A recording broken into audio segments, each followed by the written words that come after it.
right, I think we're good to get started here. Hello, everyone. Welcome back to another Friday Discovery session. Thanks for joining us. For those that don't know me, I'm Natalie Irwin, Director of Stakeholder Engagement here at Efficiency Canada. For the next 45 minutes, sit back and enjoy learning or take part in the Q&A discussion after our presenters, Brendan and James, go over the scorecard for the next 20 minutes. On that note, for those that are joining us for the first time, how this works is that we ask you to save your questions to the end because there's typically enough time to get to all the questions after we hear from our guest speakers.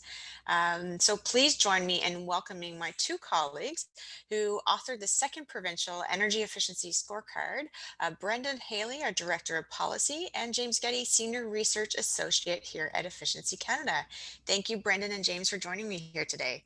Thank you, Natalie. We're going to be presenting some of the top level results of our 2020 Canadian Provincial Energy Efficiency Scorecard.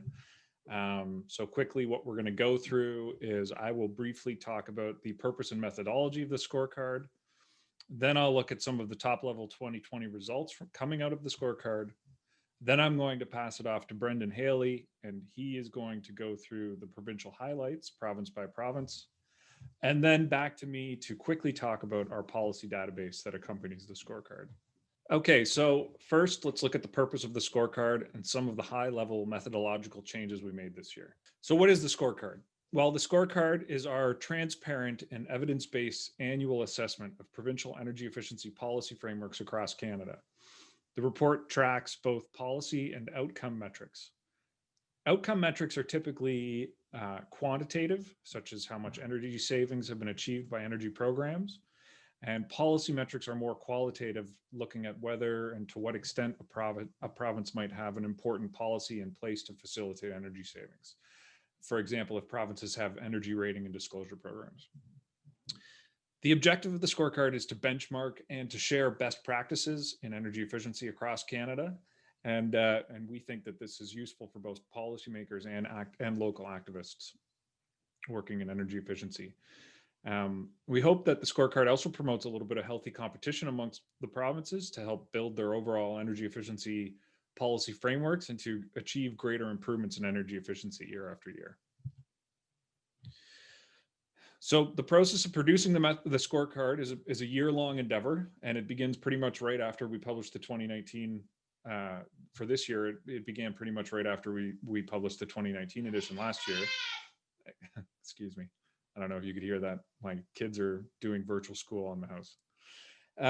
This began with some internal planning and discussion around methodological adjustments back in December and January. And I'll discuss a few of those adjustments in the next couple slides. Next, we redeveloped our information request, which we send out to energy efficiency program administrators, utilities, and government departments across the country. The request is the primary source of the information that we present in the scorecard, but we do supplement it with some internal desk research and some data from Statistics Canada and Natural Resources Canada. So we sent that request out in April, and most of the information respondents were able to return it by mid-May.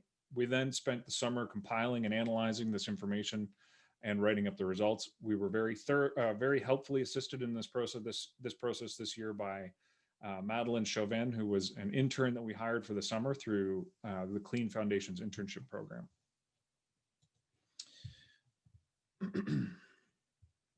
After the first draft was complete, the report was sent back to the information request respondents and peer reviewers, and then feedback and revisions were returned 3 weeks later. So then after we made the necessary corrections, the report went into its final stage before publication, which included proofreading, translation of some of the components, and formatting of the document. And now it's complete and it's ready to go. So let's look quickly at the methodological changes we made this year.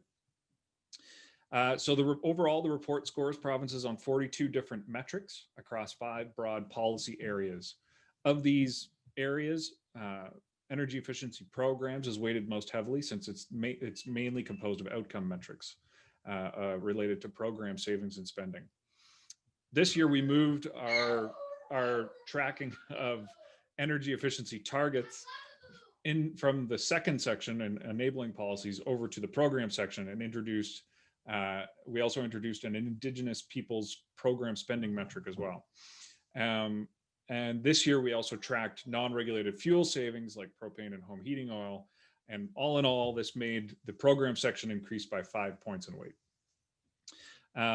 The next section is enabling policies. Those are policies that help put in place frameworks or the infrastructure necessary to achieve greater energy savings. Moving targets out of this section caused it to drop by 5 points. Okay, so next up is buildings. Weighting for the building section increased by 1 point due to the inclusion of a new metric that looks at provincial plans to update their building codes. Transportation looks at metrics largely related to personal vehicle electrification, and it didn't change in weight, although we did change one of the metrics to look at active transportation policies in the provinces. And then finally, the industry section was reduced in weight by 1 point because we removed a metric that we tracked last year on combined heat and power. So in total, provinces still receive a score out of 100 points. But before we get to what those results were this year, I just want to say a brief word about how to think about the scoring. So the main thing to note about the scores is that they're not grades. Instead, we like to think of the scores somewhat like the various stages that a mountain climber might move through on their way to the top. So a score of 90 out of 100 is not equivalent to like an A+, and just as a score below 50 is not a failing grade. Rather, these scores are meant to show where along the path toward, peak efficiency province is. Though all provinces have started the ascent, our scorecard shows that they're at various different stages, which we indicate by grouping provinces into tiers of 10. So provinces between 10 and 19 points, 20 and 29 points, and so forth.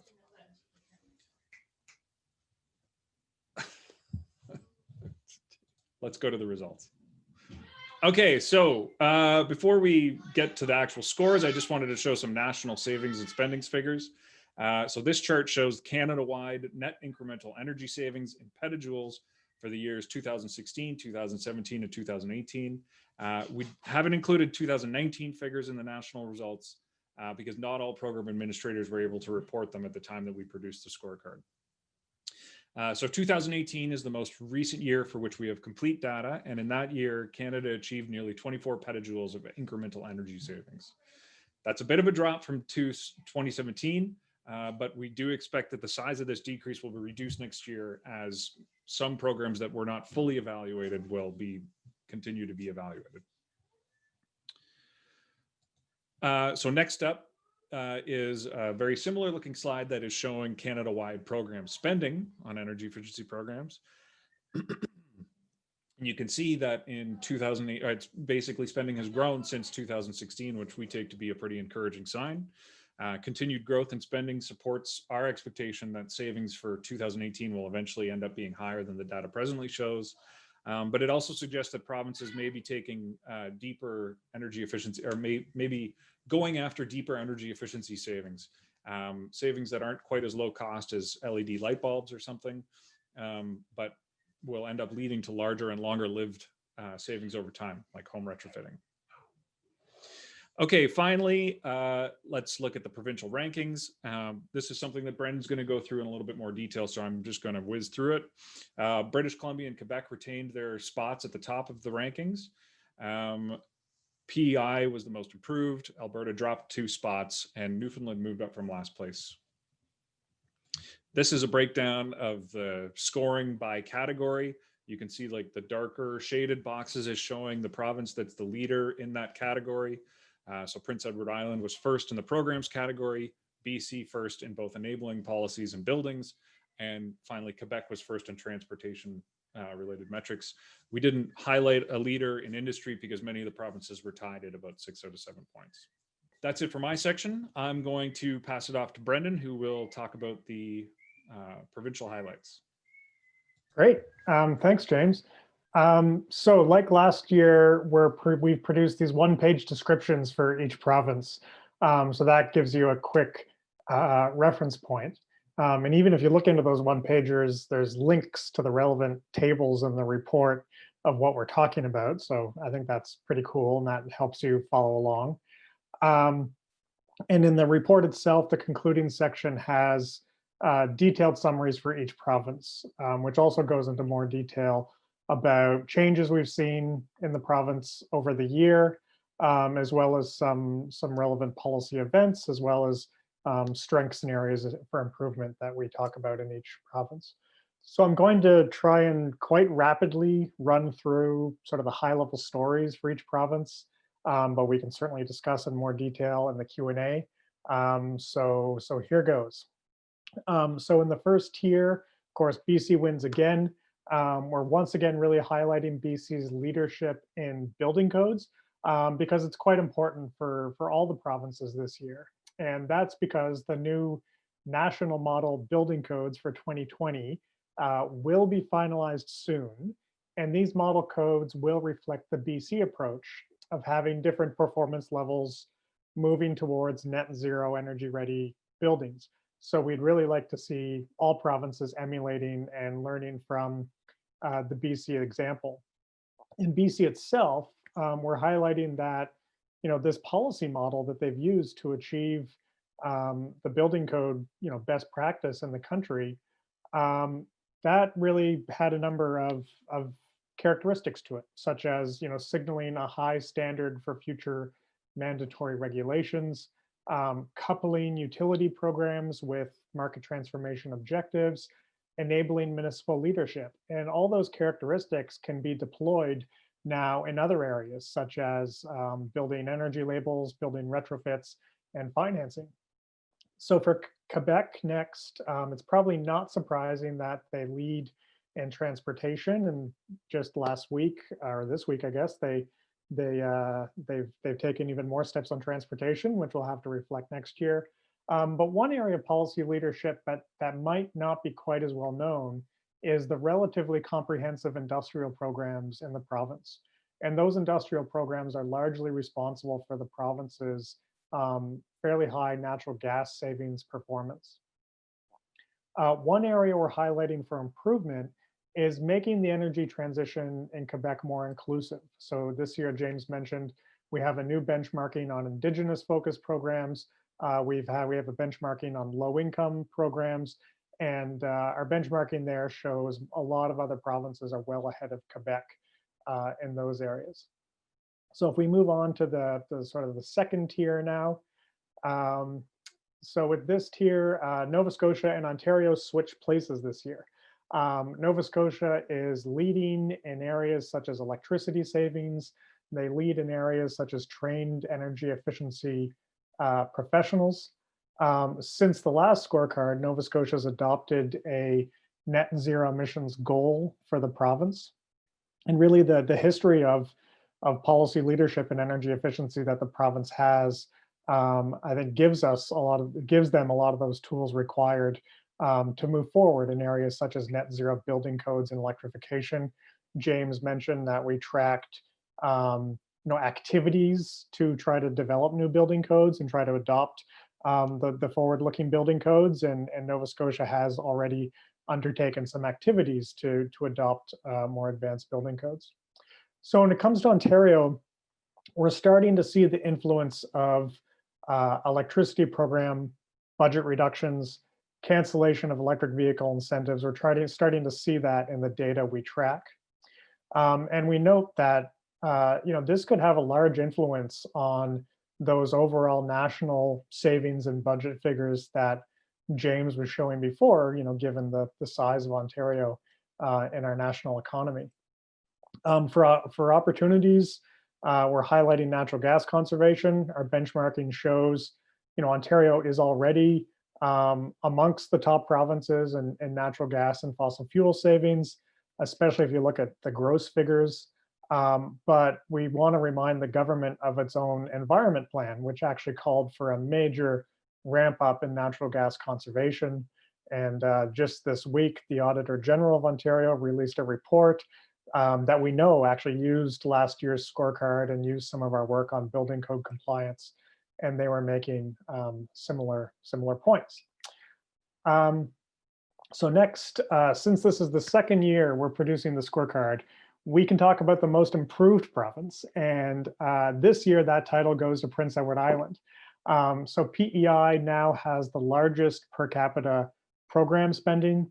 It's also quite far ahead in those metrics on low income and Indigenous program tracking that we have in the report. It places second in electricity and non-electric fuel savings benchmarks. So this means that actually this year PEI is not only the most improved, but they also narrowly beat out Nova Scotia in this year's section on energy efficiency programs. And the island could keep going. They have a climate plan that called for ramping up to savings equal to about 2% of sales, which is higher than any province in Canada right now, but consistent with what we see in leading American states. So if we go down to the fourth tier, that starts with Manitoba. This is the first year in Manitoba that the programs are now administered by Efficiency Manitoba. They have legislated targets, which is a best practice policy in our country. One area Manitoba could, I think, catch up quite easily is, again, building codes. They have a history of adopting new building codes. Support for that adoption is actually ingrained in the mandate of Efficiency Manitoba. Right now, they're under the 2013 version of the building code for large buildings.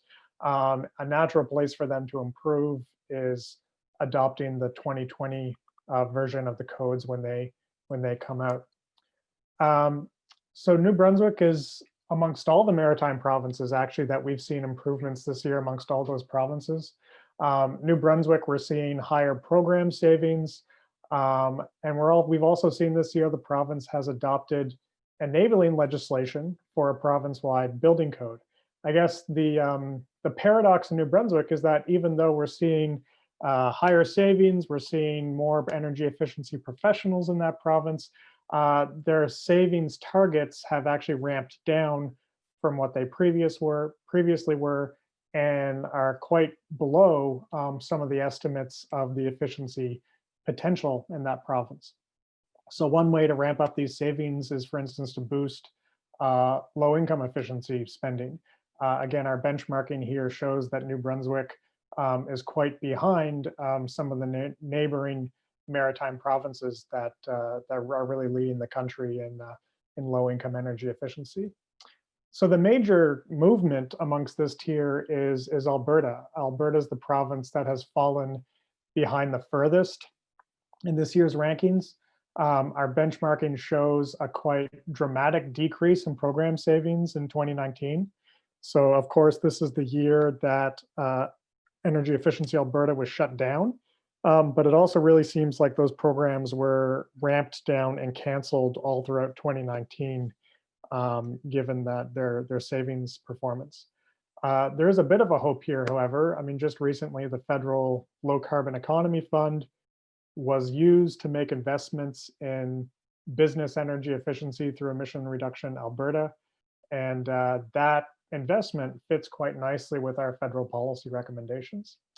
All right, next two provinces. So there's also been some movement here. Saskatchewan and Newfoundland and Labrador switched places in this final tier. So in Newfoundland, Labrador, we're starting to see some movement on electric vehicle charging, on policies to electrify public buildings that currently use oil.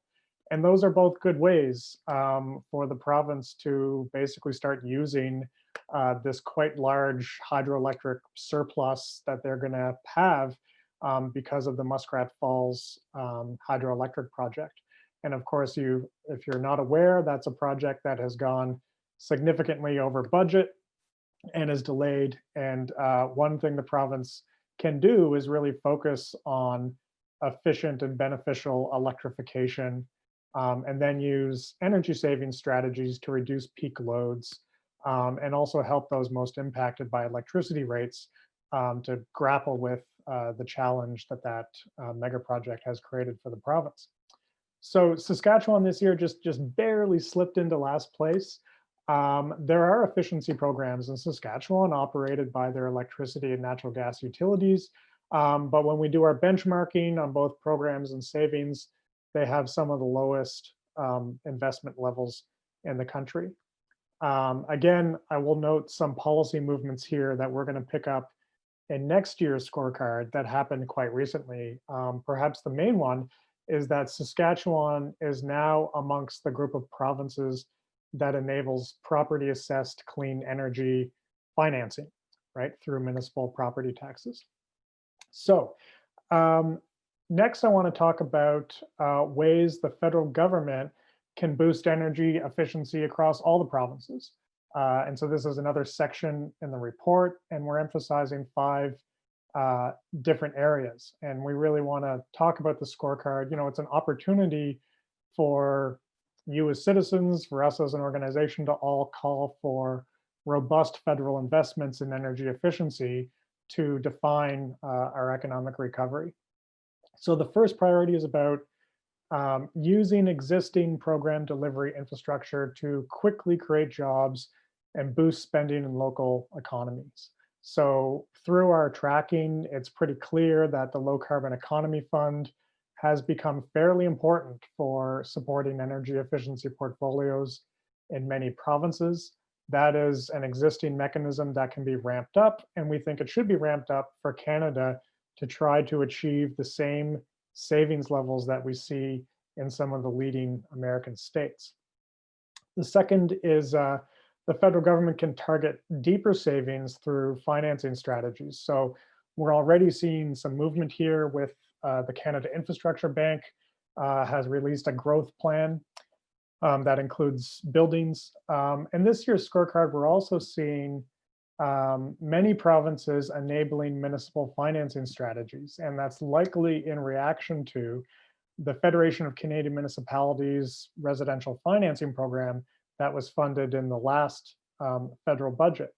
But we think the federal government can continue to do more here. They can co-finance and underwrite some of those existing residential initiatives, and they can help regional organizations develop investment-ready projects for Canada Infrastructure Bank investment. The third priority is about making the zero emission vehicle mandate a national policy. So the federal government now has targets for electric vehicles, for zero emission vehicles, but our scorecard, it's very clear that it's really only BC and Quebec that are on track to meeting those targets and those mandates. So we should see that policy go national. Fourth priority is again about new building codes. So as I said, national model codes will be finalized soon, we hope. And the federal government can spur provincial adoption of these codes by doing things like attaching conditions to funding, providing specific support for things like compliance tools and capacity building. And I really encourage you to check out some of the reports that we have on building code compliance and the building code process on our website. So the final thing we're emphasizing is industrial energy management systems. So there is a federal goal to see 75% of industrial energy use benefiting from energy management. Yet we would love to get data on this for our scorecard, but we can't. Data is not published. And we do know that some of the industrial programs that exist federally are oversubscribed and underfunded. So this is an area that we'd like to see get more attention and an obvious way to save energy. Okay, so that was hopefully a relatively quick run through. I'm going to hand things back to James, who's going to talk about our all-important policy database. All right, thanks, Brendan. So I'm going to quickly talk about the policy database, and then we'll get to questions. So for those that aren't aware of it, our policy database is a companion product that we make available alongside the scorecard. The database includes the information we use to produce the scoring, as well as additional information that was not included in the report, such as an overview of cost-effectiveness testing used in each jurisdiction. And the idea behind the database is that it'll allow users to compare and contrast policy across Canada, and as well to inform policymakers and other interested parties about what each jurisdiction is up to. Users can access information either by policy area or by province. So in short, we see the database as a key tool for promoting and encouraging comprehensive and progressive energy efficiency policy in Canada. We hope that you also find the database to be an invaluable tool in your own lines of work and day-to-day activities. We do update the database periodically, not just around the scorecard. But if you happen to be on it and notice that information is out of date, or if you have any other questions or feedback about the database, how it might be improved, We welcome that feedback and encourage you to reach out and let us know. There is a contact form in the bottom at the bottom of the website, or you can just email me directly. My email address is there on that slide. So please take some time to check out the database if you've not done it already, and let me know if there's more that you'd like to see here. And that is it. That's all I have for now. So that concludes the presentation, and I think now we'll open it up to questions from the audience. Thank you so much, Brendan and James. As James said, we're going to open the floor to questions and discussion. Just a reminder, there are two ways to ask questions. The first way is to raise your hand and I can unmute you and you can ask your question yourself. The second, more popular way to ask questions is go at the bottom of your Zoom screen and there is a Q&A box and you can type your question in there and I will narrate it for you. And actually today we have a third way to ask questions, and that is for those of you that are joining us on YouTube. You can type your question in YouTube and our colleague Evie's monitoring there and she's going to send the questions to me so that I can ask them here. Just a reminder that there is a 20-second delay on that, so if I don't get to your question right away, it's coming. The only rule that we have is the same that we had for our presenters today and every week is no sales pitches, please. Without that, let's get started. We do have a question here, a few questions actually. One from Sherry Young is, did I miss how many organizations participated per province to establish the score? So I don't think there's a set answer to that, but that's not the first time we've been asked that. Yeah, so generally speaking, it's somewhere in between 2 and 3 organizations per province. It depends on the province. But what will be covered is the large utilities. If there's like a third party or kind of separate organization that runs efficiency programs only, and then as well as any relevant government departments that might be involved in administering programs or developing the policies that we look at. So suffice it to say, it differs by province, but on average, I would say it's between 2 and 3 organizations per province.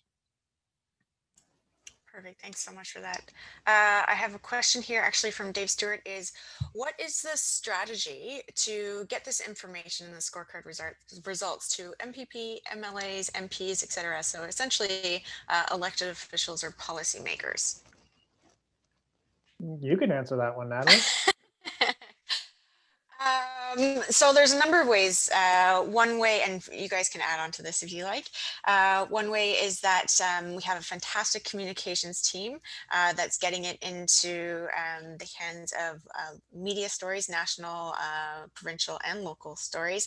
That's actually really important because I know, for example, the Minister of Natural Resources gets news clippings from all the different, his different portfolios every morning, and he'll get them in front of him. And so if there's anything on energy efficiency in the media, he will read it.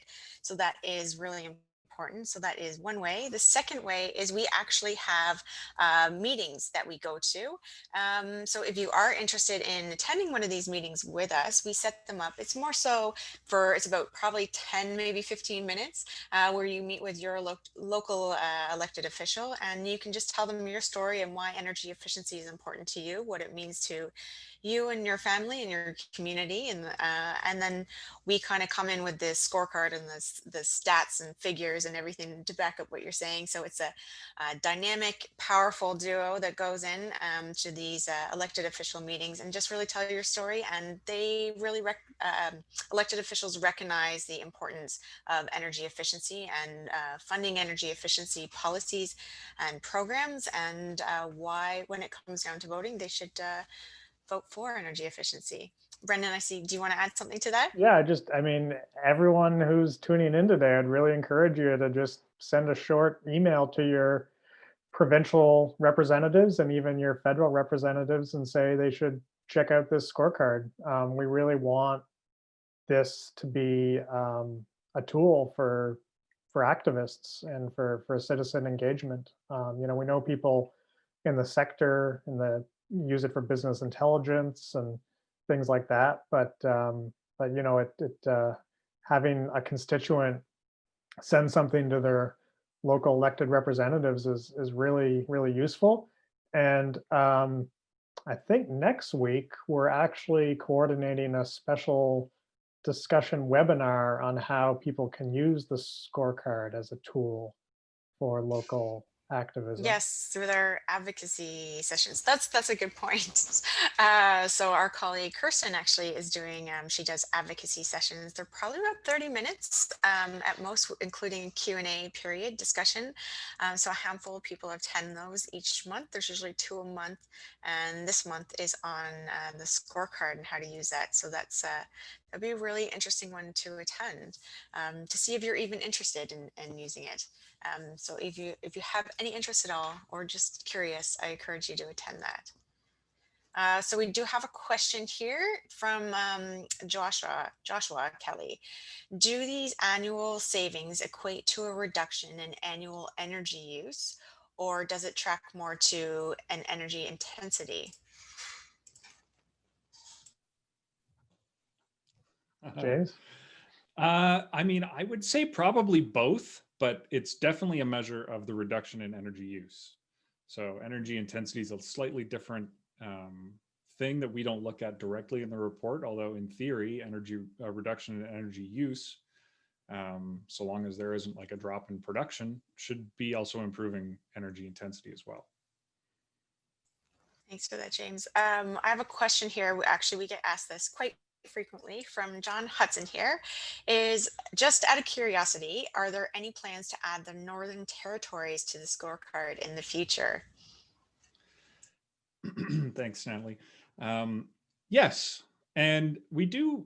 I mean, I should say that we do have some information on the territories in the scorecard, although there's several issues that has made it difficult for us to score them as we do for the regular or for the provinces. Although we do have plans to try to figure out a way to develop maybe a custom scoring methodology for the territories, just because it's a different energy system context, and some of the information that we would be seeking to get can be more difficult to acquire.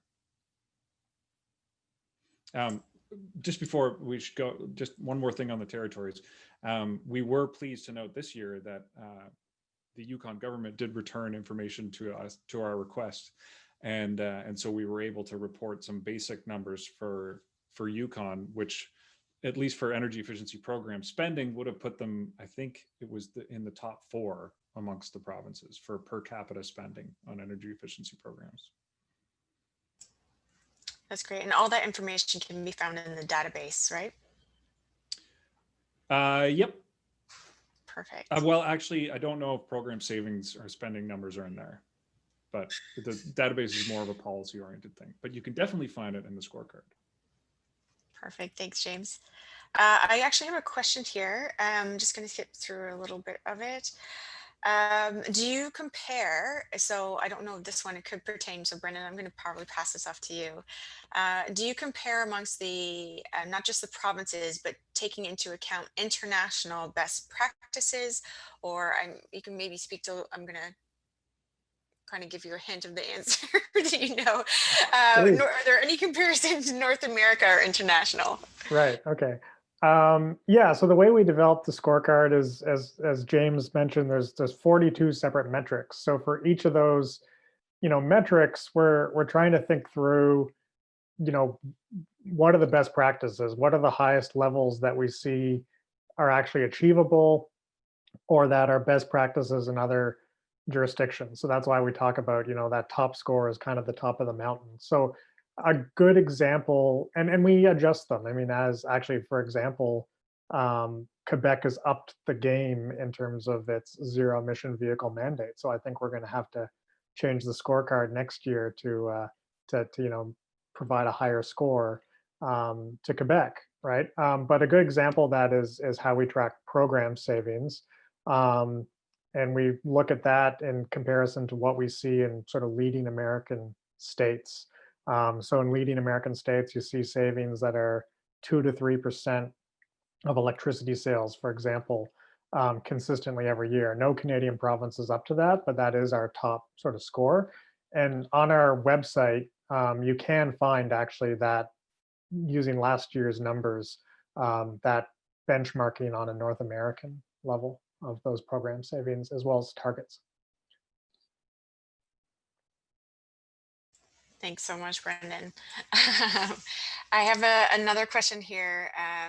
Is actually a question from our YouTube live stream. I'm thinking of residential home solar systems and an EV. Should I wait to see what yesterday's announcement about zero policy brings from incentive programs? I would say no. I think it would be best for you to start that planning right away. And a good place to start is with an energy audit. And I'm not too sure what jurisdiction this person would live in, but hopefully, outreach to your local utility or local efficiency program administrator, and you can develop a plan to do what's best. That's great. And I know that my background working with Efficiency Nova Scotia, we used to get that call. The team there, the Energy Solutions Advisor, would get that call all the time when a rebate comes in and people have already bought a solar system, for example, or installed a heat pump. And the benefits of doing it early are that you start saving early. So you start saving right away versus waiting for an incentive. So I'd say, yeah, I would add to Brendan and say, so that's two of us saying, start now. And a question here from Sunil Gupta is, building benchmarking through Portfolio Manager has been growing. Number one, how do we review / compare building performance across Canada? And two, expand the benchmarking to non-participating regions. And three, incorporate this in the federal scorecard. So building benchmarking through Portfolio Manager has been growing. So how do we review, compare performance across Canada, expand the benchmarking into non-participating regions, and incorporate it into the scorecard? You want me to take that one, James? This is a policy scorecard, so we don't use the data that we might get from, Portfolio Manager to look at the actual, performance of buildings per se. So what we do look at is more, are there policies in the provinces to promote participation in benchmarking type programs? So for instance, Ontario has a mandatory reporting policy. Several other provinces have more, voluntary programs. Actually, in this scorecard, we didn't do it, but last year's scorecard, we do have sort of more illustrative data that looked at the participation of commercial and institutional buildings in benchmarking programs in each province. Now, we couldn't score on it because the Atlantic region is kind of all amalgamated up into one place for commercial buildings, so we couldn't get data on each province. But that was pretty interesting to see just that participation data roughly, and Ontario was well ahead because they have a mandatory program. But certainly, I think getting data on just the performance of our building stock across the country is not easy. I mean, that doesn't exist. We haven't really found a way to look at that in any methodologically sound way. And as I said, this is focused mostly on policies. So we try to look at the policies that support the collection of that data in those benchmarking programs. So just a quick question to follow up on that. Does this include municipalities as well in the scorecard? No, it's just provinces. A good place to look at for some municipality benchmarking information is Quest. Has a municipal benchmarking tool. We do look at municipalities in the sense of how do provinces enable certain types of municipal action. So for instance, the BC Step Code is a good example of a policy that enables forward-looking municipalities to adopt a more advanced code than the rest of the provinces. Or we have some good information in there about how some municipalities are adopting electric vehicle readiness into their building codes because of the way that provinces have enabled that. So we kind of touch on municipalities, but it's much more looking at the provincial level as an enabler. And I'm just gonna stop on one more question here, which you actually, I'll ask another one if you don't know the answer. But I have a question here as how from Kathleen is how do you think the Canadian Net Zero Emissions Accountability Bill slash Act will change things? I don't know if you've had a chance to look at that yet because we've been pretty busy doing interviews for the scorecard this week. Right. So if Well, either of you yeah, I don't mean, have an answer, that's okay.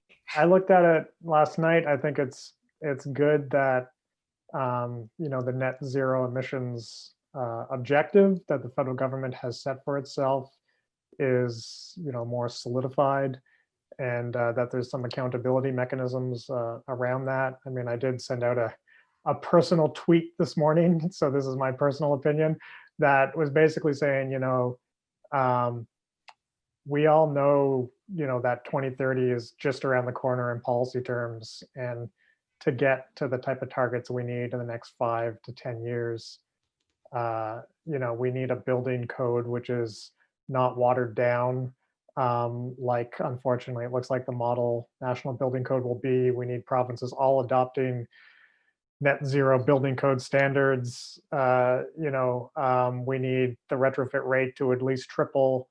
So we work on efficiency as a particular policy area, and to me, I'm kind of more interested in these particular policy areas and how we can ramp things up than sort of arguing over targets. Awesome. Thanks for that. I kind of put you on the spot there, Brendan. But I thought I'd give you a chance to answer and share an opinion if you had one. Just so everyone knows, I'm going to put in the chat session here. I was asked by someone to add the advocacy session link to sign up. So I just added it there. It's also available. We'll share it on our social media channels as well as our website. So just before we finish for today, thank you again, Brendan and James, for joining us for the conversation and presenting some insights on the scorecard report. Is there any one last thing that you want to share with our audience here today? If there's one last message you could give them. I hope James's kids are having a good time at school. That's the main thing. But just thanks everyone for tuning in. And we know the school scorecard has a lot of uses.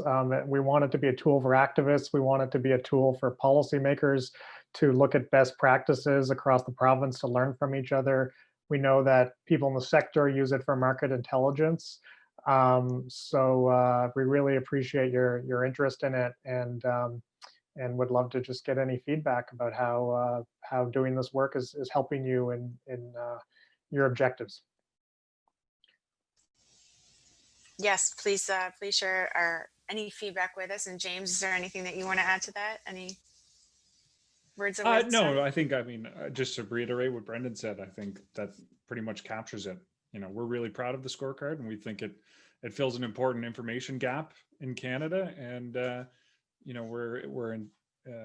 we find it very encouraging to find out that there's a lot of people interested to read it and to use it in their work. So that's all I would say. And thanks for attending and listening to our presentation on it.